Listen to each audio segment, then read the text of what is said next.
Start करने से पहले अगर आप सभी चैनल पर नए हैं तो चैनल को सब्सक्राइब कर ले और वीडियो पसंद आए तो लाइक कर ले। नोनी के हाथ में जहर से भरा इंजेक्शन यानी सनी की मौत है, जो उससे एक कदम की दूरी पर है। जैसे ही नोनी सनी को इंजेक्शन लगाने वाली होती है, तभी उसे एक अननोन नंबर से कॉल आता है। वो झल्लाकर फोन को सनी के बेड के पास रखी साइड टेबल पर रखकर कहती है, ये लोन वाले भी ना रोज फोन करके तंग करते हैं। इन्हें पता नहीं है ना कि जब तक सनी सर है, हमें बाहर वालों से लोन लेने की क्या जरूरत है। यही हमारी सारी जरूरतें पूरी कर देते हैं। सनी सर, आपको पता नहीं है कि आपकी जान की सलामती के लिए रोज ऊपर वाले से प्रेयर करती थी मैं, और उसने मेरी सुन ली। Thank you sister, thank you so much मेरा इतने दिनों तक ख्याल रखने के लिए। ये तो काम है मेरा, और अभी आप पूरी तरह से ठीक नहीं हुए हो। अब आपको अपना और ख्याल रखना पड़ेगा, है ना युक्ति मैडम? बिल्कुल रखना होगा, नहीं तो रोज ऐसे ही इंजेक्शन लगते रहेंगे। नोनी सनी को मारने से पहले लास्ट बार उससे बात करती है। वो जानती है कि थोड़ी देर के बाद सनी की जुबान हमेशा के लिए बंद हो जाएगी और नोनी हमेशा के लिए वहाँ से गायब हो जाएगी। वो सनी से कहती है, चलो अब मैं इंजेक्शन लगा देती हूँ, फिर आप आराम करो। जैसे ही नोनी सनी को इंजेक्शन लगाने वाली होती है, तभी सनी की नजर नोनी के फोन पर पड़ती है और उसी वक्त उसके फोन पर एक मैसेज आता है, जिसमें लिखा होता है कि नोनी के अकाउंट में 1 करोड़ रुपए ट्रांसफर हुए हैं। ये देखते ही सनी का माथा ठनकता है और इससे पहले कि इंजेक्शन सनी की बॉडी में घुसे, सनी नोनी का हाथ पकड़कर रोक देता है। नोनी झल्लाकर कहती है, ये क्या किया आपने? मुझे रोका क्यों? सनी बेड से खड़ा होकर पूछता है, किस चीज का इंजेक्शन है ये सिस्टर? नोनी डर जाती है और सनी उसके एक्सप्रेशंस नोट कर लेता है। वो समझ जाता है कि नोनी कुछ गलत कर रही है। नोनी जितना हो सकती है उतना मासूम बनकर कहती है, विटामिन का इंजेक्शन है, इससे आपकी इम्यूनिटी बढ़ेगी सर। किसने बोला ये इंजेक्शन देने के लिए? नोनी फफला जाती है और हिचकिचाते हुए कहती है, ये डॉक्टर ने बोला है, देना तो पड़ेगा ना। अभी आपके जख्म ताजा है और पेन ना हो, इसलिए देना है। अभी तो आपने बोला कि इम्यूनिटी का इंजेक्शन है, अब ये पेन रिलीफ कैसे बन गया? मैंने कब बोला पेन के लिए है, इम्यूनिटी के लिए ही है, पर इससे दोनों काम होते हैं। नोनी को घबराते हुए देखकर युक्ति भी अपने बेड से उठकर खड़ी हो जाती है और नोनी को शक की निगाह से देखते हुए कहती है, मेरे पापा ने ही आपको ये इंजेक्शन सनी को देने के लिए कहा है ना? अभी उन्हें बुलाती हूँ। हाँ, मैं अपने आप से कोई इंजेक्शन क्यों दूंगी? आप ये सब मुझसे क्यों पूछ रही हैं? अच्छा ठीक है, इम्यूनिटी का इंजेक्शन है ना ये, तो आपको लगा देते हैं। आपको भी तो इम्यूनिटी की जरूरत होगी। अब नोनी सनी की ग्रिप से अपना हाथ छुड़ाने की कोशिश करने लगती है और कहती है, नहीं, मेरी इम्यूनिटी एकदम ठीक है। ऐसे नहीं लगाते हैं ये इंजेक्शन, डॉक्टर प्रिस्क्राइब करते हैं तभी लगाते हैं। आप मेरा हाथ छोड़ो। सनी नोनी का हाथ मोड़कर उसकी तरफ कर देता है और उसके हाथ से इंजेक्शन लेकर नोनी की तरफ कर देता है। नोनी छटपटाने लगती है और उसके माथे से पसीना बहने लगता है। वो अपनी पूरी जान लगाकर अपने आप को छुड़ाने की कोशिश कर रही है, पर नहीं छुड़ा पा रही और कहती है, ये आप क्या कर रहे हो सर? मैंने आपके लिए इतनी दुआएं की और आप मेरे साथ ऐसा बिहेव कर रहे हो। ये आपको अचानक क्या हो गया है? सच सच बताओ कि तुम्हें ये इंजेक्शन किसने लगाने को कहा है? बताया तो डॉक्टर ने, और किसने? सर डेविड के डर के मारे नोनी उसका नाम नहीं बता रही है, पर जैसे ही इंजेक्शन उसकी गर्दन तक पहुंचता है, वो चिल्लाकर कहती है, सर डेविड ने, ये जहर है, पॉइजन। सनी उस इंजेक्शन को जमीन पर फेंक कर तोड़ देता है। नोनी वहाँ से भागने की कोशिश करती है, पर युक्ति उसे पकड़कर इतनी जोर से थप्पड़ मारती है कि वो इंजेक्शन की तरह जमीन पर गिर पड़ती है। तभी शनाया अंदर आती है और पूरा नजारा देखकर पूछती है, क्या हो रहा है यहाँ पर? ये नर्स सनी को जहर का इंजेक्शन देने वाली थी, सर डेविड ने इसे भी खरीद लिया है। शनाया नोनी को गर्दन से पकड़कर उठाती है। नोनी ने सोचा भी नहीं था कि एकदम स्लिम ट्रिम दिखने वाली शनाया में इतनी जान होगी। शनाया नोनी को धक्का मार के गार्ड्स के सामने फेंक कर कहती है, ले जाओ उसे और उस पायलट के साथ बंद कर दो। इन गद्दारों का इलाज एक साथ करेंगे। गार्ड्स जैसे ही नोनी को वहाँ से लेकर जाते हैं, शनाया सनी से पूछती है, तुम ठीक हो सनी? मैं ठीक हूँ। तभी युक्ति कंफ्यूजन भरी नजरों से सनी से पूछती है, सनी, तुम्हें नोनी पर शक कैसे हुआ? उसके फोन पर एक मैसेज देखा जिसमें लिखा था कि उसके अकाउंट में 1 करोड़ रुपए क्रेडिट हुए हैं। इतनी बड़ी रकम नोनी के अकाउंट में क्यों क्रेडिट होगी? जब से मुझे पता चला है कि सर डेविड ने हमारे असिस्टेंट पायलट को खरीद लिया था, मुझे हर आदमी पर शक होने लगा है। अच्छा हुआ कि मैं अलर्ट था। शनाया कुछ सोचते हुए कहती है, ये सर डेविड तो हमारे पूरे सिस्टम में घुस गया है। जैसे ये लोग गद्दार निकले, और भी लोग उसके हाथों बिके हो सकते हैं। हमें सब लोगों पर कड़ी नजर रखनी होगी। अब तो किसी पर भी भरोसा नहीं किया जा सकता, किसी पर भी नहीं। ये कहकर शनाया तेजी से रूम से ऐसे बाहर चली जाती है मानो वो किसी मिशन पर हो। सनी की सिक्योरिटी की जिम्मेदारी उस पर थी और उसकी नाक के नीचे सर डेविड ने लोगों को खरीद लिया। ये बात शनाया को बहुत बुरी लगी है और अब वो सब लोगों से पूछताछ और उनका बैकग्राउंड चेक करने वाली है। रूम में सनी और युक्ति दोनों चुपचाप एक साथ बेड पर बैठ जाते हैं। थोड़ी देर तक वो कुछ नहीं कहते। फिर सनी कहता है, डेविड ने जो किया है उसका सबक तो उसे सिखाना होगा युक्ति। उसे बताना होगा कि अगर वो मेरे घर के अंदर तक घुस सकता है तो मैं भी उसके गले तक पहुंच सकता हूँ। मुझे स्लो पॉइजन दिया ना उसने, अब मैं उसे बताऊंगा कि किसी को धीरे धीरे कैसे मारा जाता है।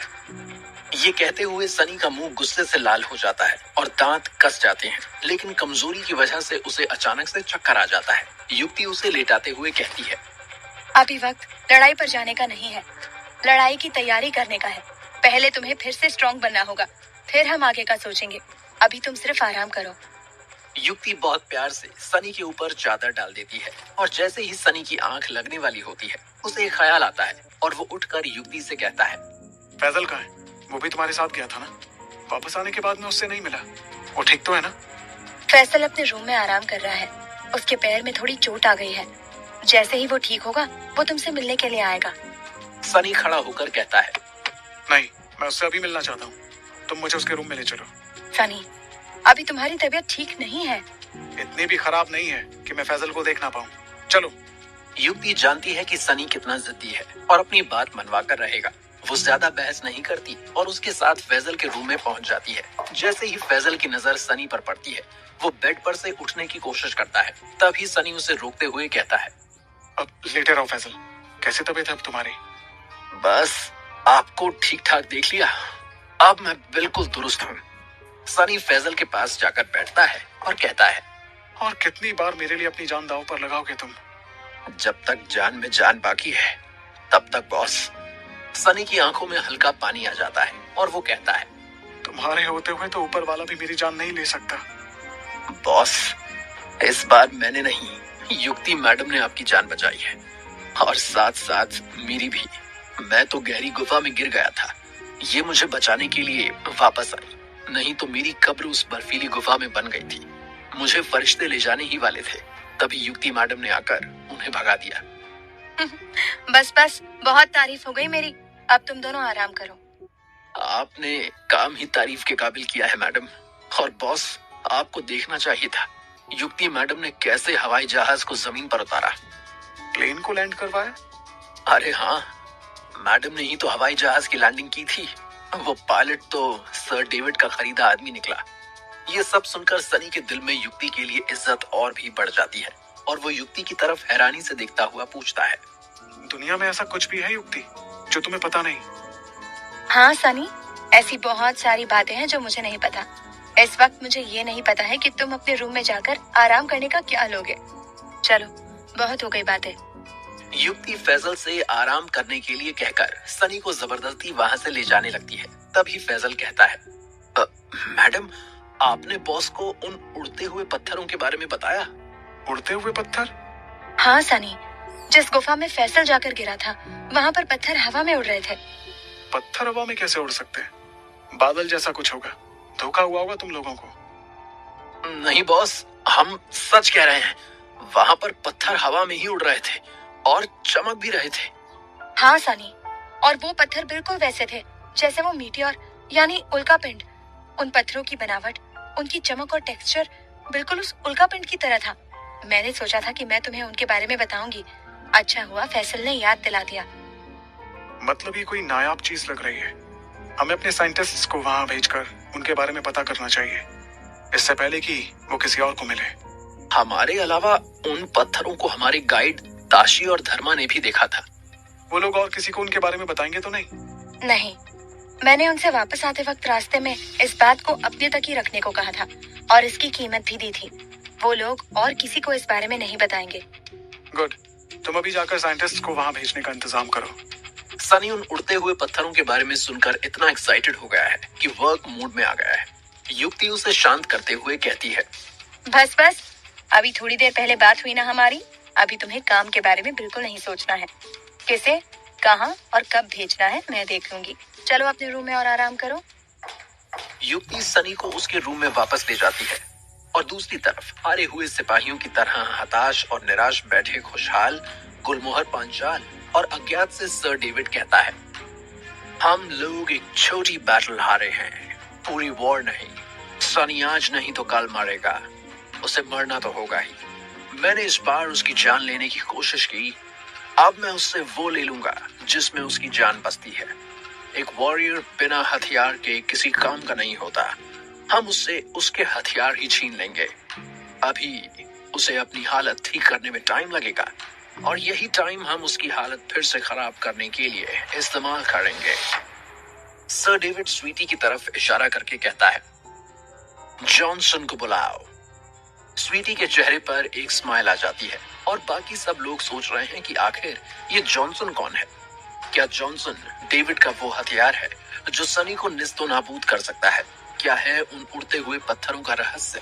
सनी और युक्ति के रिश्ते का आगे क्या होगा? क्या सनी उससे कहेगा कि वो भी उसे पसंद करने लगा है? इन सारे सवालों के जवाब जानने के लिए सुनिए इस कहानी का अगला एपिसोड सिर्फ पॉकेट एफएम ऐप पर। पांचाल और अज्ञात सर डेविड के मुंह से जॉनसन का नाम सुनते हैं। वो एक दूसरे की तरफ देखते हैं। फिर खुशहाल पूछता है, सर डेविड, ये जॉनसन है किस बला का नाम? जॉनसन उस बला का नाम है जो सनी नाम की बला से हमें छुटकारा दिलाएगा।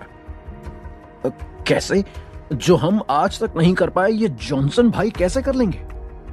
क्योंकि आज तक सनी का बाला इंसानों के साथ पड़ा था, पर जॉनसन इंसान नहीं, जानवर है। सब लोग एक दूसरे की तरफ अचंभे से देखते हैं और गुलमोहर पूछता है, बुरा मत मानना सर डेविड, पर हमें आपकी बात समझ नहीं आई। जानवर सनी से कैसे निपटेगा? और कौन सा जानवर है जॉनसन? चूहा, माउस। अज्ञात की हंसी छूट जाती है। फिर वो पूछता है, जो काम हम नहीं कर पाए वो अब एक चूहा करेगा? चूहा? क्या खास बात है आपके इस चूहे में? वही जो हर चूहे में होती है। जहां इंसान नहीं पहुंच सकता वहां चूहा बिल बनाकर घुस जाता है। जॉनसन की आदत है बिल खोदने की। वो सनी बनकर सनी की ही कंपनी में ऐसा बिल खोदेगा जो बाद में उसकी कब्र बन जाएगी। डेविड की बातों से अभी भी किसी को समझ नहीं आ रहा है कि वो क्या बोल रहा है और उनके चेहरों को देखकर डेविड आगे कहता है, I know you're not able to trust me. एक बार जॉनसन यहाँ आ जाए फिर वो तुम्हें तुम्हारी आंखों के सामने बिल खोद कर दिखाएगा। ये कहकर डेविड मुस्कुराने लगता है और सब लोग जॉनसन नाम के चूहे से मिलने के लिए बेसब्री से इंतजार करने लगते हैं। दूसरी तरफ सनी अपने रूम में लेटा हुआ अपने ठीक होने का इंतजार कर रहा है। डेविड के स्लो पॉइजन ने उसे अंदर से काफी कमजोर कर दिया है और अब उसकी रिकवरी भी स्लो हो रही है। जब वो अपने ख्यालों में गुम है तभी शनाया उसके लिए सूप लेकर आती है और कहती है, चलिए सर, आपके सूप पीने का टाइम हो गया है। अरे यार, रोज रोज ये बेस्वाद सूप, मुझे तो लग रहा है कि इसे पीकर मैं और भी बीमार हो जाऊंगा। आज मेरा चाइनीज खाने का मन है, एकदम मसालेदार। सपने देखना अच्छी बात है, पर तुम्हारे ये सपने तब तक नहीं पूरे होंगे जब तक तुम पूरी तरह ठीक नहीं हो जाते। चलो उठो, मैं तुम्हें ये पिलाती हूँ। नहीं नहीं, मैं खुद पी लूंगा, तुम रख दो। क्यों? मैं तुम्हें सूप नहीं पिला सकती क्या? नहीं, ऐसी बात नहीं है। तो फिर चुपचाप पियो। सनी के मना करने के बावजूद शनाया उसे जबरदस्ती सूप पिलाने लगती है। तभी रोहित और विकी अंदर आते हैं। सनी और भी ज्यादा ऑकवर्ड हो जाता है और विकी उसके मजे लेते हुए कहता है, शनाया, तुम्हें देखकर मुझे नैना की याद आ गई। वो भी सनी का ऐसे ही ख्याल रखा करती थी, है ना रोहित? नैना का नाम सुनते ही सनी के मुंह से सूप बाहर आ जाता है। अब रोहित भी विकी का साथ देते हुए कहता है, हाँ ठीक बोल रहे हो विकी, काफी केयरिंग थी नैना। सनी जानता है कि उसने अगर दोनों को जल्दी नहीं रोका तो शनाया पक्का सीन क्रिएट करेगी, जो उसे बिल्कुल भी नहीं चाहिए। वो मुंह फट होकर पूछता है, कुछ काम था क्या तुम दोनों को? नहीं, हम तो छुट्टी पर आए हैं, कोई काम नहीं है हमारे पास। बैठे बैठे बोर हो रहे थे तो सोचा तेरा हाल पूछ लें। हाल तो काफी ठीक लग रहे हैं तेरे। तुझे कोई प्रॉब्लम है उससे विकी? नहीं, मुझे क्या प्रॉब्लम होगी? I am happy for you. Good, चल अब हैप्पी होकर निकल यहाँ से, और मुझे भी हैप्पी रहने दे। तू कितना रूड है यार, एक तो हम तेरा हाल पूछने आए और तू हमें ही भगा रहा है।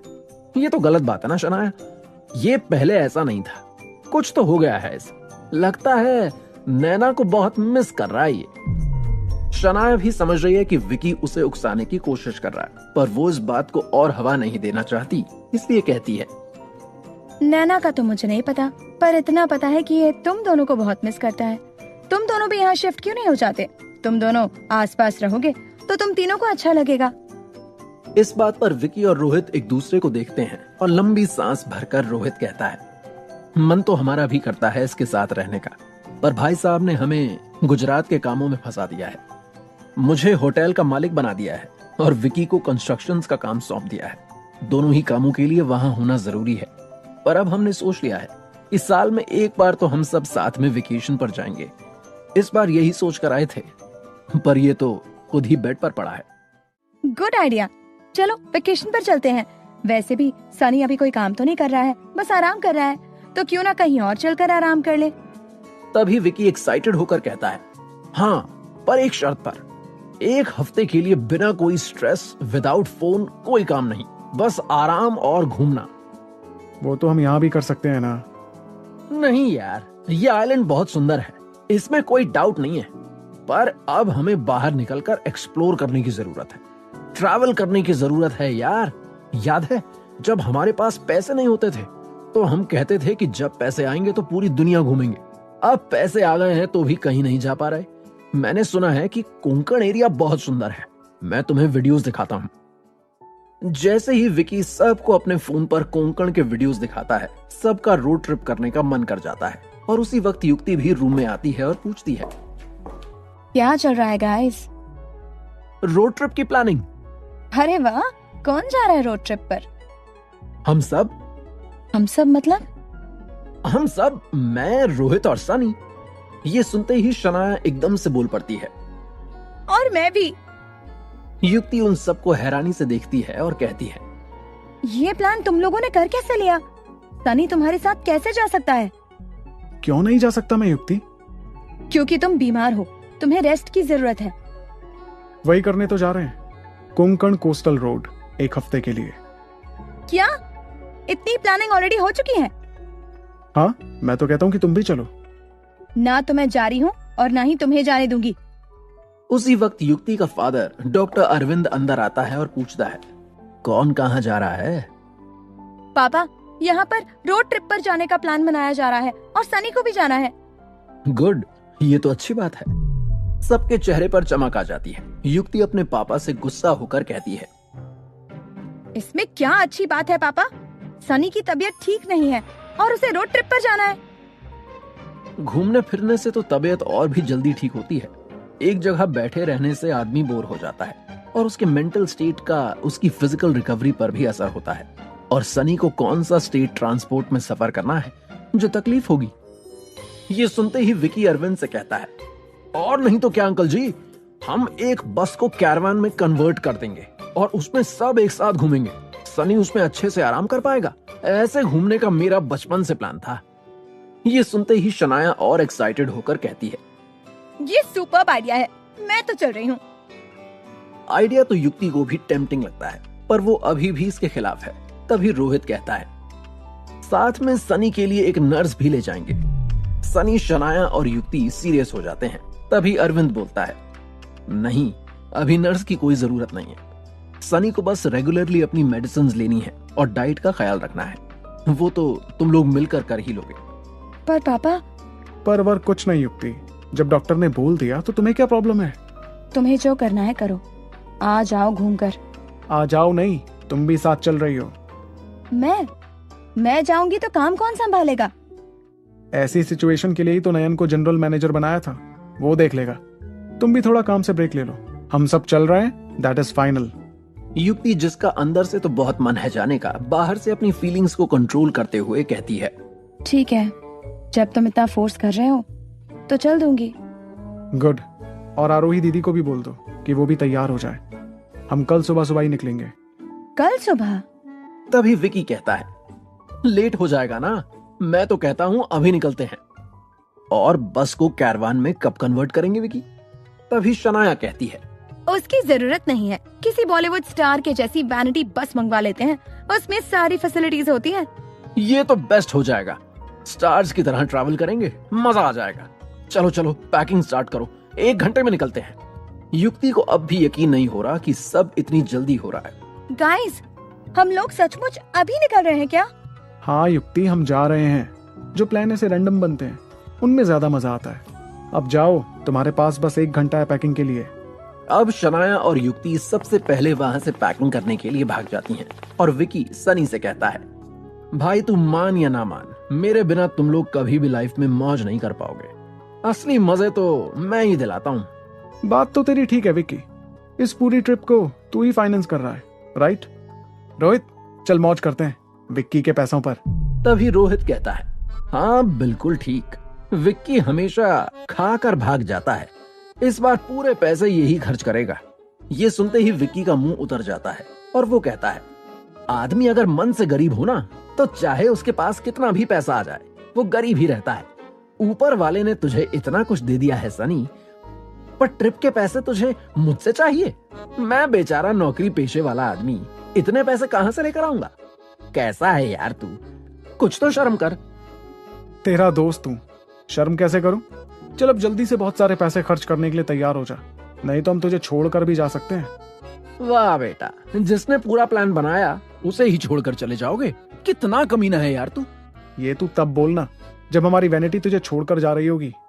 मैं जा रहा हूँ पैकिंग करने, और चल तू भी क्या याद रखेगा कि इस रईस से पाला पड़ा था, सारा खर्चा मैं करूंगा।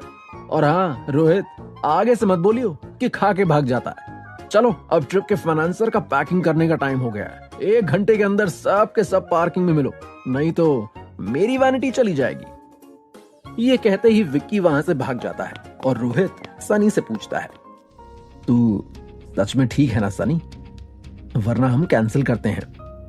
नहीं ठीक हूँ, इतने सालों के बाद तो ऐसा मौका मिला है। इस 1 हफ्ते में अपने दुश्मनों से निपटने की स्ट्रेटेजी भी बना लूंगा, दोनों काम एक साथ हो जाएंगे। जहां एक तरफ सनी अपने दुश्मनों से निपटने की स्ट्रैटेजी बनाने की बात कर रहा है, वहीं दूसरी तरफ उसके दुश्मनों ने अपनी नेक्स्ट चाल चल दी है। थोड़ी देर में जॉनसन इंडिया पहुंचने वाला है। डेविड उसका बेसब्री से इंतजार कर रहा है। क्या है डेविड की अगली चाल और क्या है जॉनसन में ऐसा खास जिसके ऊपर डेविड को इतना विश्वास है? कहीं ये रोड ट्रिप सनी को भारी तो नहीं पड़ जाएगी? क्या होगा उसके पीछे से मेहता एम्पायर के साथ? क्या है उन उड़ते हुए पत्थरों का रहस्य?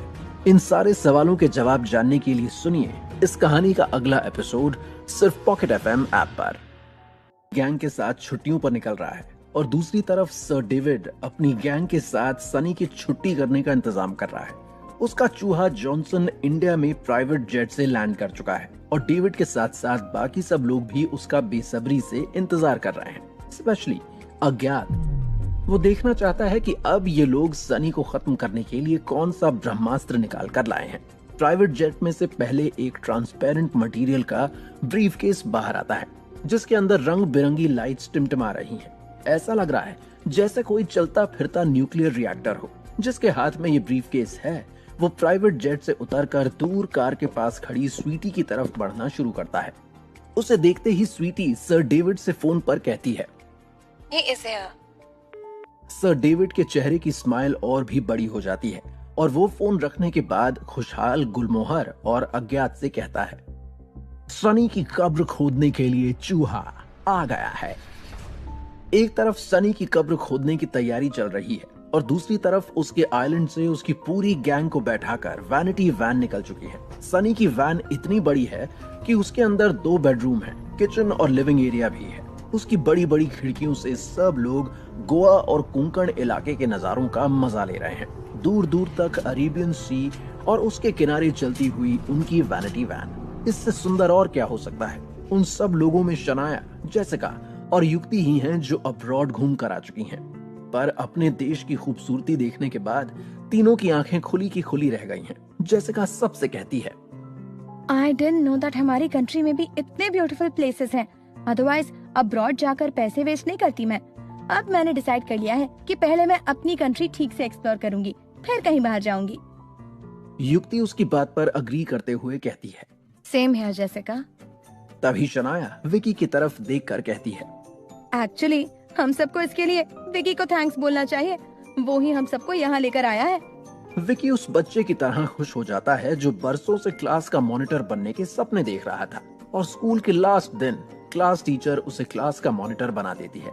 वो शर्माते हुए कहता है, इसमें थैंक्स बोलने की क्या जरूरत है शनाया, वो मैं थोड़ा एक्सप्लोरर टाइप हूँ ना, तो मुझे इन सब जगहों के बारे में पता होता है। सनी और रोहित एक दूसरे की तरफ देखकर हंसने लगते हैं। वो जानते हैं कि विकी लड़कियों को इम्प्रेस करने के लिए झूठ बोल रहा है।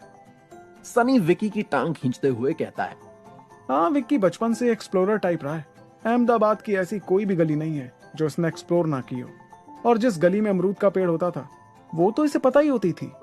ये सुनते ही जेसिका क्यूरियस होकर पूछती है, ऐसा क्यों?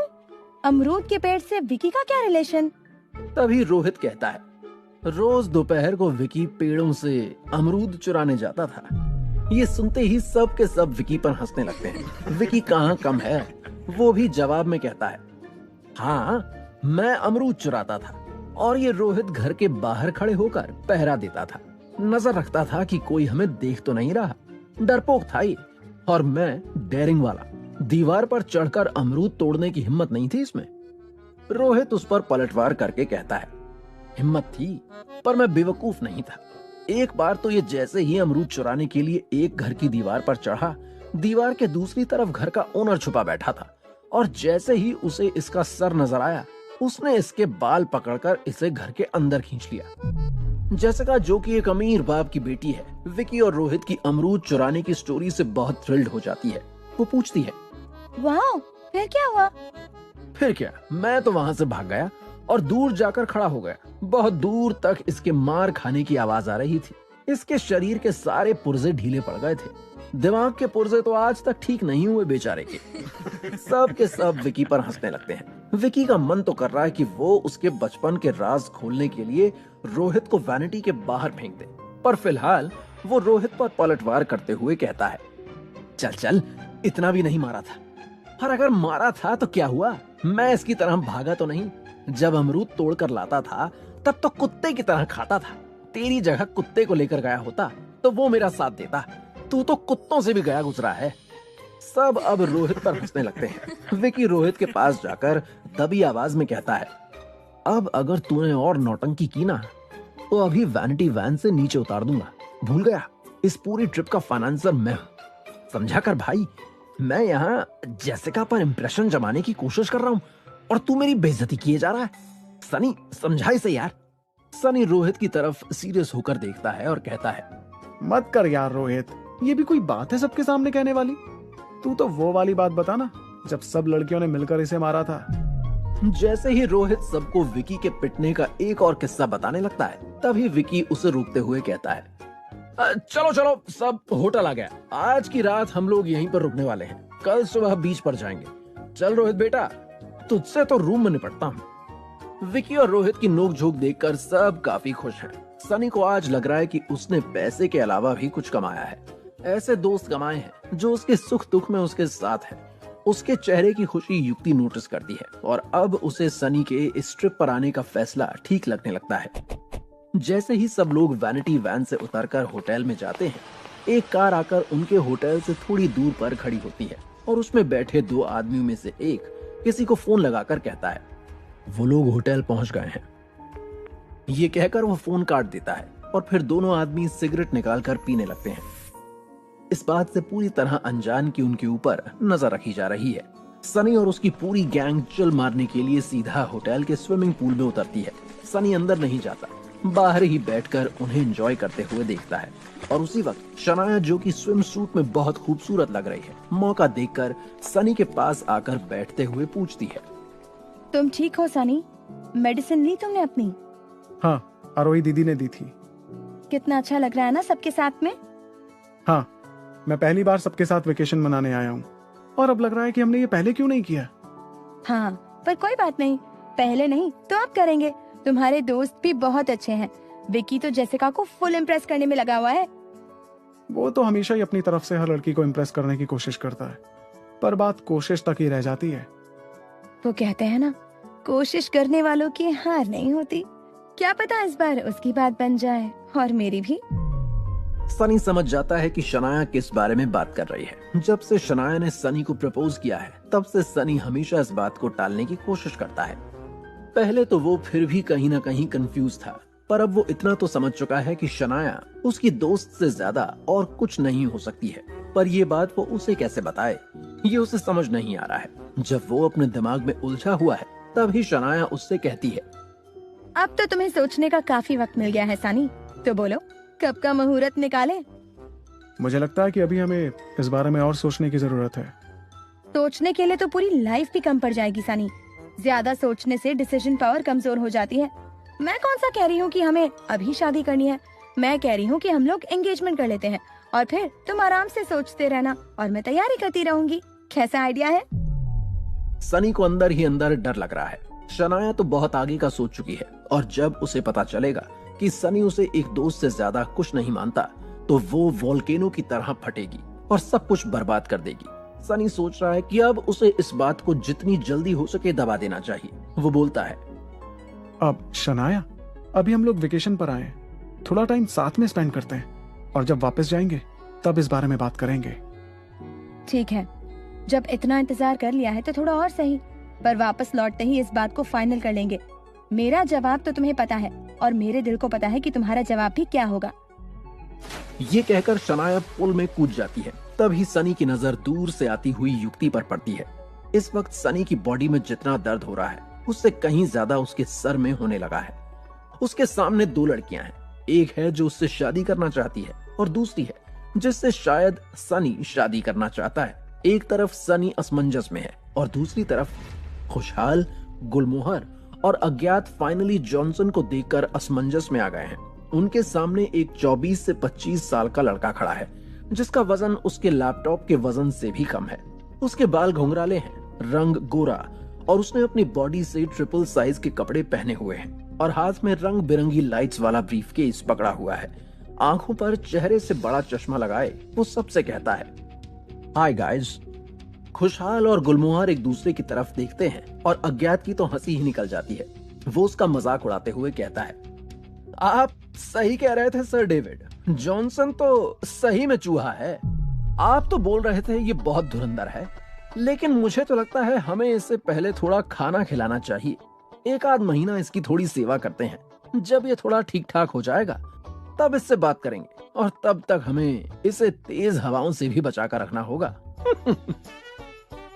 जब अज्ञात जॉनसन की खिल्ली उड़ा रहा है, जॉनसन अपना ब्रीफकेस टेबल पर रखकर खोलता है और अपने हेडफोन्स कान पर लगाकर अपने जगमगाते हुए लैपटॉप पर कुछ करने लगता है। अज्ञात आगे कहता है, लगता है आपके जॉनसन का कॉलेज का असाइनमेंट करने का टाइम हो गया है।